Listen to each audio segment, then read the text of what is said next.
iléeṣẹ́ ọlọ́pàá ìpínlẹ̀ Èkó ti fi ojú àwọn òbílẹ̀jẹ́ eégún méjì àtàwọn atọ́kùn wọn léde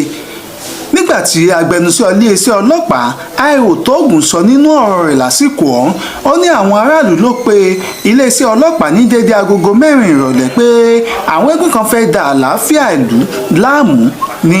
agbègbè Agége. èyí ló mú pàṣẹ fún àwọn ọ̀gá ọlọ́pàá tó wà ní Ẹlẹ́rẹ̀ police station ní Agége láti fi ọwọ́ òfin mú irúfẹ́ àwọn eégún ọ̀hún.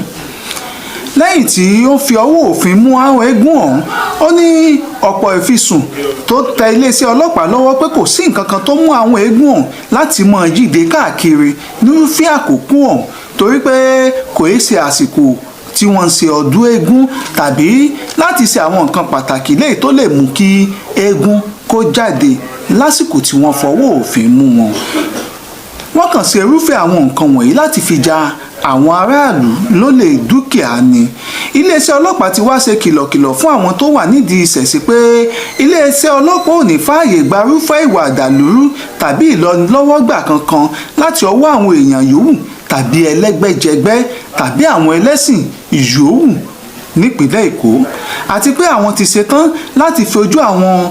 ọ̀daràn wọ̀nyí ba ilé ẹjọ́ nígbà tí ìwádìí wa ti fi hàn pé àsìkò tí ọwọ́ tẹ̀ wọ́n kì í ṣe àsìkò tí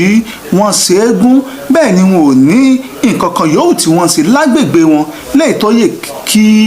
eégún kí wọ́n gbé jáde nírúfẹ́ àkókò ọ̀hún. iléeṣẹ́ ọlọ́pàá wá ṣe kìlọ̀kìlọ̀ pé irúfẹ́ eégún yòówù tí ọwọ́ bá tẹ̀ lásìkò tí ò yẹ yóò fojú ba ilé ẹjọ́ wọ́n sì fi ojú winá òfin nípìnlẹ̀ Èkó. ẹ jẹ́ ká ṣe ohun gbogbo pẹ̀lú sùúrù àti ìpamọ́ra pàápàá jùlọ nírú àsìkò tá a wà yìí torí pé eégún tó bá pidán mọ níwọ̀n òun pidán pẹ́. Olalekan Akanji Ademeto ló ṣe àkójọpọ̀ ìròyìn tó sì tún mú wá sí etí ìgbọ̀nyín àwòrán OJB TV. ire o.